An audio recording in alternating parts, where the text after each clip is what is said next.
Welcome to my channel. This is an indication of some of the things that I cover on a regular basis in my videos. If you haven't already subscribed, please feel free to do so, and don't forget to click the little bell so that you'll get notified of future videos. Please feel free to share my videos on your social media, and I hope you enjoy the video which follows. Well, hello everybody. I thought I would show you how to cook water. Well, that's what it's going to look like to get started here, I guess. I'm going to make some sour pickles, Lacto Fermented Sour Pickles. I've done it many times in the past, but not in the last number of years. And the process that I'm using this time, you can make them 1 quart jar at a time. I want to make them out of my smaller cucumbers, the European gherkins and the other one called Mini Crunch. And I'm growing a larger variety called Lisboa, but if there's any of those ready, I'll do those when they're small too.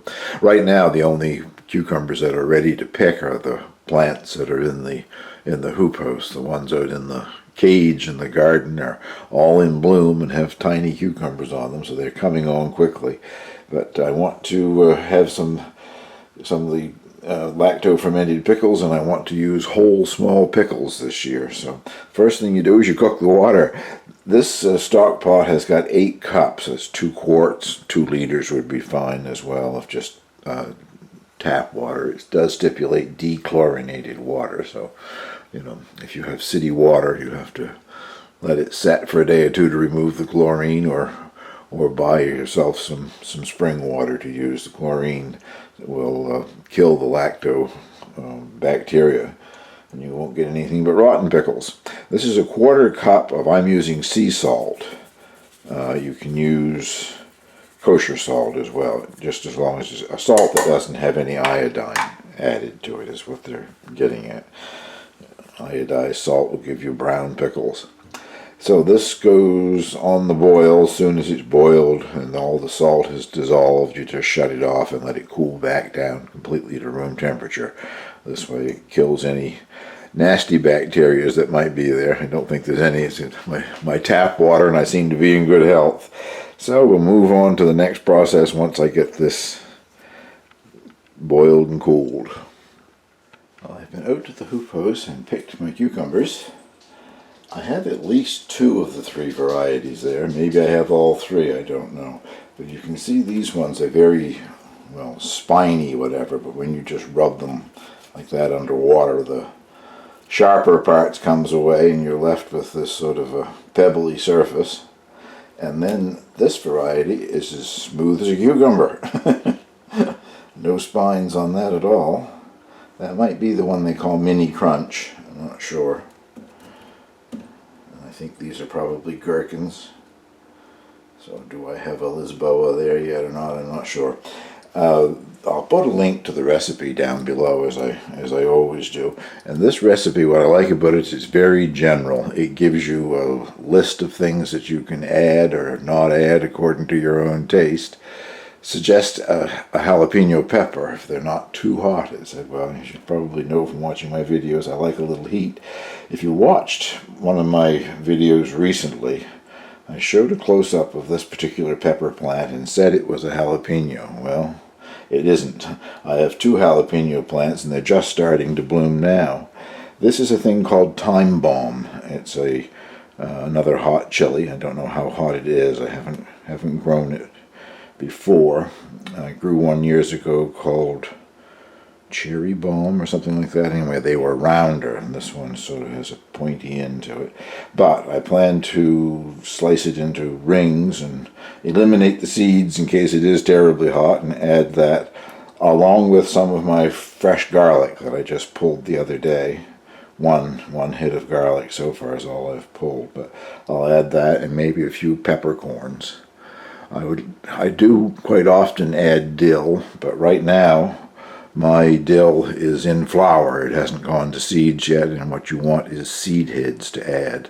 It suggests 1 seed head per bottle, which would be good. So later on, when I'm doing some of these and I have dill seed heads, I'll add some dill to some of them. Well, I think the salt water is almost cool enough to use. The next phase is to, soak them in just plain ice water for at least 30 minutes. I didn't have any ice cubes, so I have stuck an ice pack in there. Same idea, I guess the water's cold. I think I might have a few too many to go in a quart jar. Not enough for two, I suspect. So.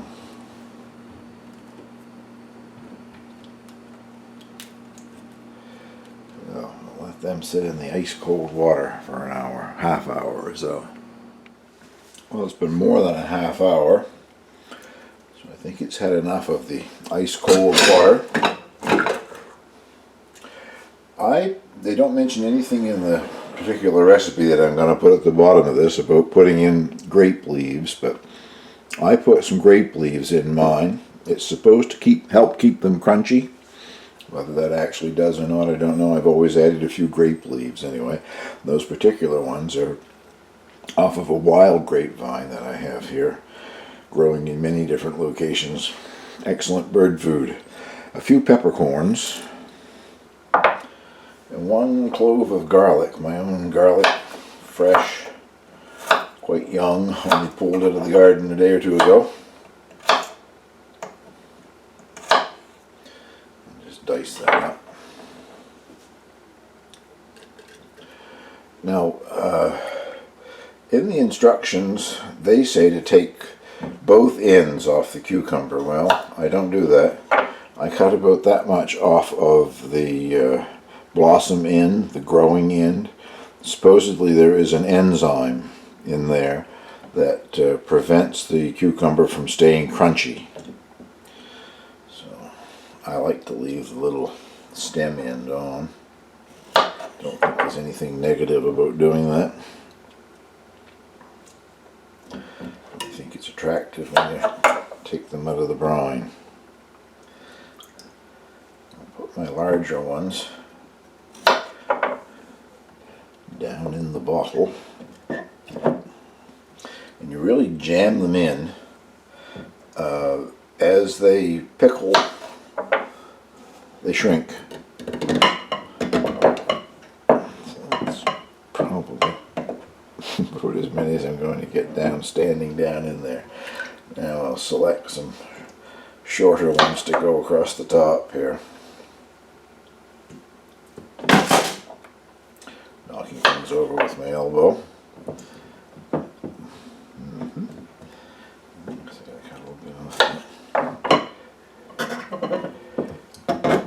What I forgot to do was add my chili pepper.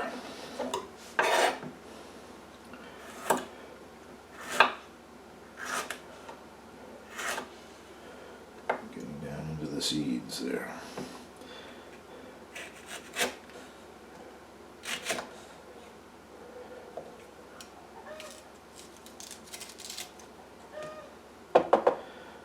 Really sure how hot these are. I've never, as I said before, I've never grown them before, so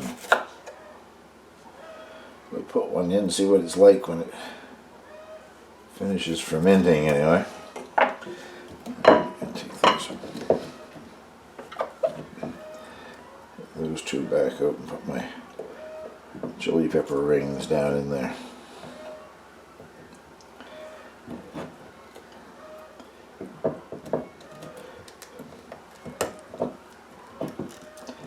Trying to wedge these ones down in there very tight because you want them to stay down below the brine. I think that's about all that I'll be able to get in that particular bottle anyway.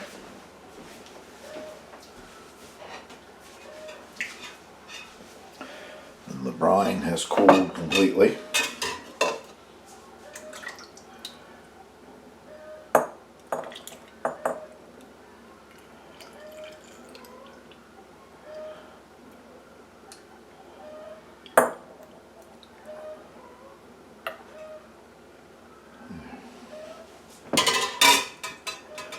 Now, if you put the ring on the lid upside down, like that,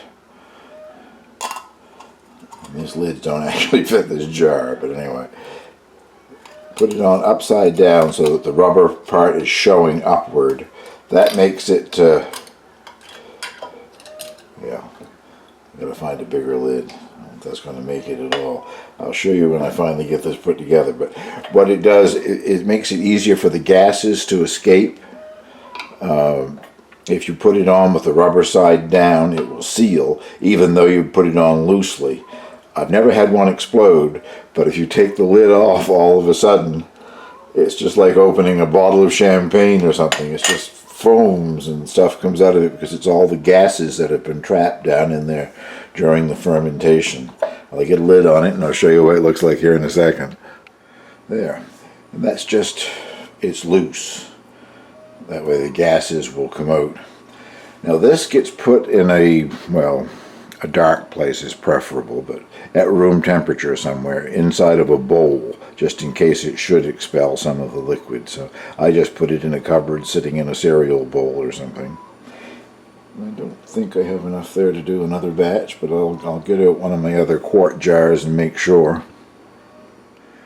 I forgot that I had these. This is called Mason Tops. It's a thing that's sold by the Mason Jar Company, I guess, to do fermenting in quart jars. But they're only for these wide mouth jars. I don't have any that would fit the standard size jar, but I took the lid off of that. It has a hole in this thing at the top that allows the gas to escape. Not quite enough cucumbers in this, but I have wedged them down in there to try to keep them down below the brine. And you can always add another cucumber or two as soon as I have some that are larger, but I'll keep an eye on that to make sure that they're submerged. And this is my leftover brine, more than enough to do another jar as soon as I have cucumbers enough. Well, I'll put this away in a dark place, room temperature, and it says 3 days. In the past 3 days has never been enough for me, but you taste it at 3 days, and if you like it, that's fine. You refrigerate it at 3 days' time. Refrigeration doesn't stop the fermentation completely, but it slows it way down, and they'll keep for a long time. They say a month. I've kept them in a crock in the refrigerator for, well, most of the winter, eating out of them. As long as they're refrigerated, they're quite safe. So in 3 days' time, we'll do a taste test anyway and see what we think of them. Oh, it's been 3 days, and I might have been wrong. They might be ready. If you can see, the liquid has turned quite cloudy. There's definitely been fermentation in there. And this gizmo has been releasing the gases. Let's try one and see what we think of them here.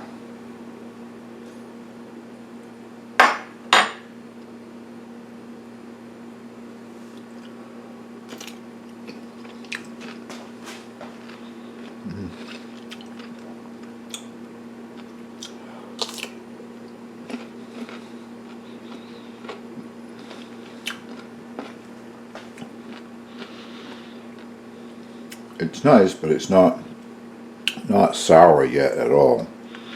I think I let it go for another couple of days.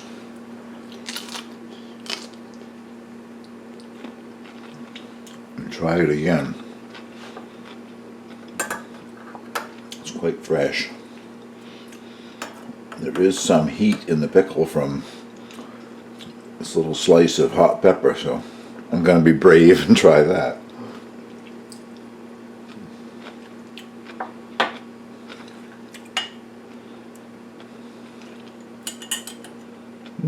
Yeah, there's heat there.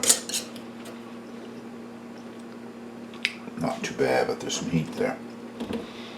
Well, I've been keeping these on a shelf in the basement where I keep all of my preserves. Said I was going to put it in a cupboard, but I didn't. So I think this will go back for another couple of days, and then we'll try it again. Well, it's only 24 hours, one day later, and I've just tasted the brine, and it has really improved. There's a lot of the lacto fermentation flavor there. I'm not going to test another cucumber. I'm going to put them in the refrigerator right now.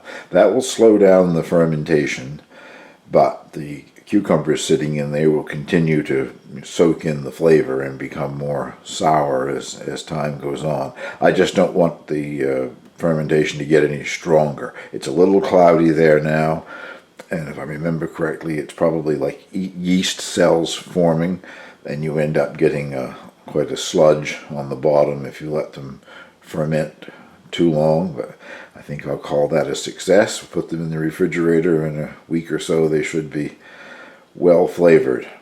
Well, I hope you've been watching this and you see how simple it is, and if you've never done lacto fermented pickles before, I hope you give it a try. Thank you very much for watching.